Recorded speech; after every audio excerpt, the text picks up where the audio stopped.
歡迎嚟到金龍皇宮嘅新嘅一集啊！嗱，上一集咧，我哋就做咗個傾談節目啦。咁大家都有啲新嘅問題問咗我哋。嗱，咁今日咧特別有個問題啦。咁有個觀眾咧就問師傅，咁究竟土地地基主係一個點樣嘅靈體或者點樣嘅情況咧？佢想了解多少少。係嗱，頭先你問得好好，係兩個界別，土地、地主、地基主、地主、地基主同一件事，土地另一件事。土地係咩咧？土地就係管轄呢個地區或者範圍更加廣嘅，係啦，呢個香港。我哋細嘅就可能呢條街啦，大啲就呢一個區啦，再大啲就可能呢個九龍啦咁樣樣嘅土地。等於係一個我哋叫做區議員或者議員咁嘅一個官職嚟嘅，其實係土地係。咁地基主同地主咧就另一樣嘢啦，就唔係官職嚟㗎啦，就唔屬於官方嘅。咁佢就係屬於喺呢一個空間或者呢一個單位或者呢個地方，佢裏邊停留咗喺度嘅一個靈體。其實等於係。咁點嚟嘅咧？咁樣樣。咁有係以前嘅原居民啦，亦都有喺建築呢個地方嘅時候曾經死咗喺現場啦。或者喺呢個地方已經現有嘅時候發生一件事啦，令到佢亦都係喺呢個地方不幸喪生咗，而成為綁地靈、地縛靈，即係咁而變成呢個地方嘅地主啦。甚至乎佢可以細嘅一個單位，大嘅佢可以管幾個單位，再大啲嘅傳承，甚至乎傳動嘅可以。咁視乎佢力量有幾大，同埋佢當時係往生嘅時候發生過咩嘢事啦。即係呢個村長同區議員嘅分別啦。係啦係啦，村長有分大村細村嘅。咁平時我哋搬入去一間屋嗰度，我哋要拜四角噶嘛。咁拜四角其實究竟係拜地主啊，定係地基主咧？地主同地基主係同一樣嘢嘅，地基主只不過名稱唔同啫。土地係另一件事嚟嘅，土地佢又再分嘅喎。其實土地一個職位，福德正神一個職位。福德正神係管轄好多個土地嘅，即係例如我呢條街係一個土地，隔離街又係一個土地，但係福德正神係區域性嘅。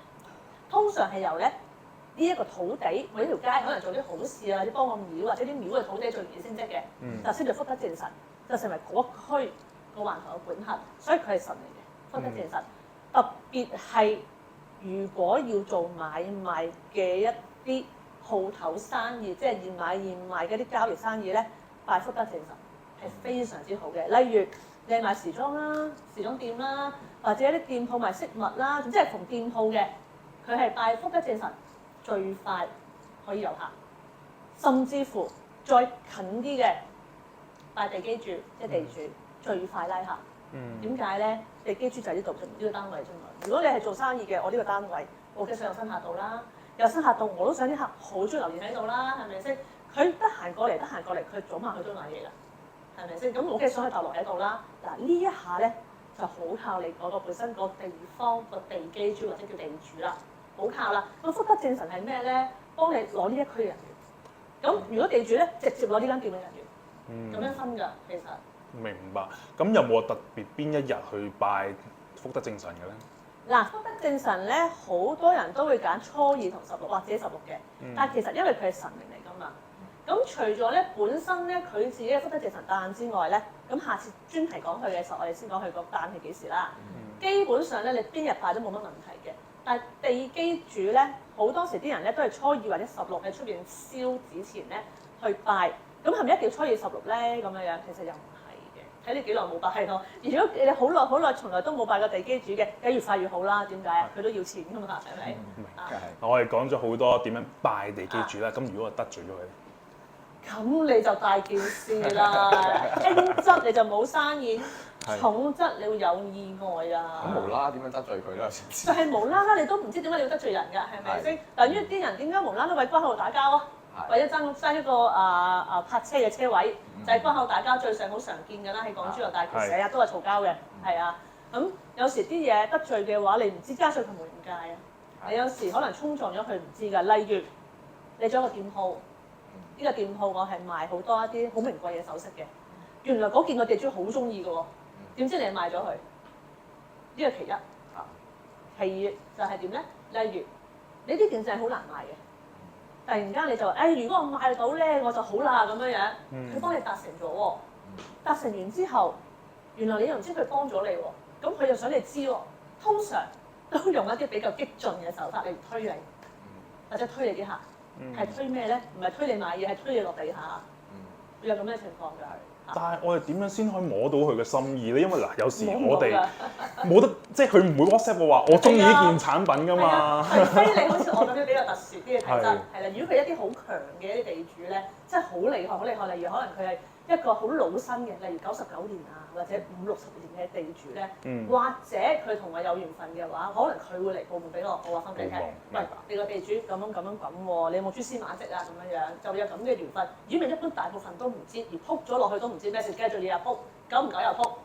會有呢啲問題啊，的而且確。咁其實應該點樣正確拜佢咧？因為我見好多有2個香爐，一個天官賜福，跟住下面係裝支香嘅係嘅。嗱，我啲就唔係嘅，嗰啲錯晒嘅。點解咧？第一，天官賜福咧就唔一定擺喺廚房嘅，我見好多人擺天官賜福喺廚房係咪啊？廚房個叫灶君，就唔係咁拜嘅。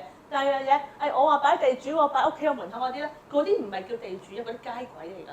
你會惹咗好多鬼咧，佢哋門口有香火，因為咁我屋企立個地主位得唔得咧？一個好正常嘅問題，佢在生都係人，你而家都係人，佢走咗，而家佔有咗你屋企嘅位置，佢亦都落地生根咗，即係逆權侵佔啊，叫做咁嗰度係佢㗎啦。咁請問你喺地下嗰度俾個位佢啲嘢食擺晒喺地下，人都唔會踎喺度食啦，地主又點會踎喺度食咧？係咪？唔通一日踎喺度開飯咩？呢個係無稽㗎。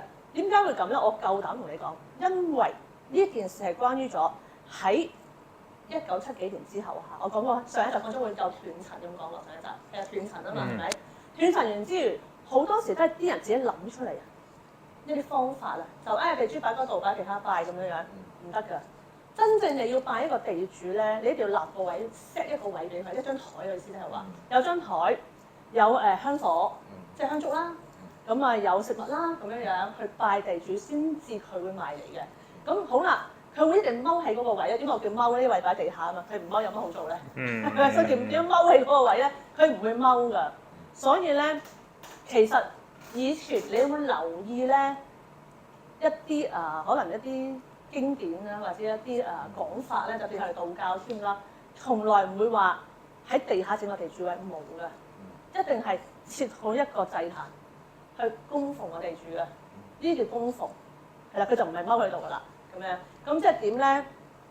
嗱，如果家居嚟拜嘅話咧，通常我哋會揀廚房嘅位置，廚房灶頭側邊個位，點解咧？近廚得食啊嘛，尤其是佢哋而家喺餓鬼道裏邊咧，佢哋好有呢個食嘢嘅慾念㗎。咁食嘢最快喺邊度啊？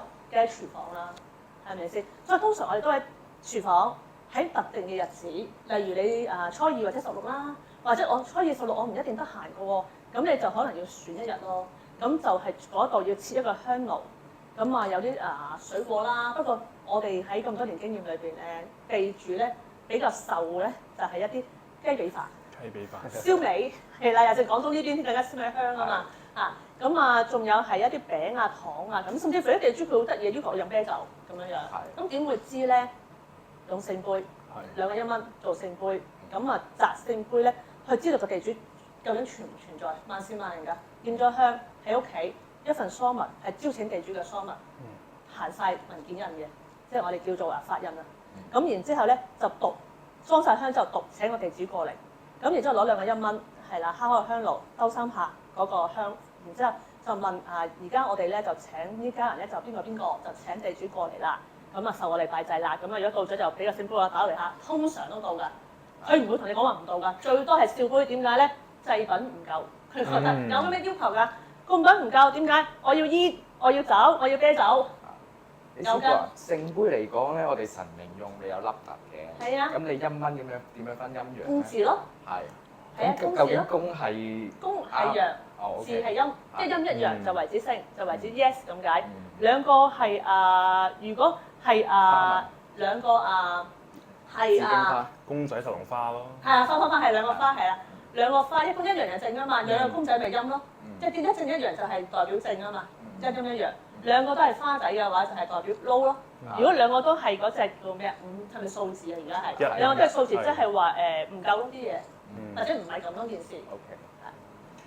咁從呢啲方面咧，大概知道個地主想點㗎啦。咁當然啦，佢有佢嘅紙錢需要去化啦。咁化完梗係要化紙錢啦，但係大部分人都未必一定化到，屋企就化到啫，有七雲煙機。咁鋪頭咧，咁你就要同地主講啦。嗱，我而家要同你一齊將呢份嘢去邊度化，或者你唔係即刻化，我幾點過去化？咁我問個聖杯睇下佢認唔認同咯。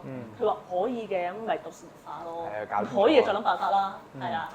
但有冇話特別？其實我哋去即係過身嘅時候咧，有冇話啲咩契機會造成我哋會做咗地基主啊，或者係靠惡咯，地靈咁樣？就係靠惡咯。係。你霸個地方，逆權侵佔都係靠惡嘅啫嘛。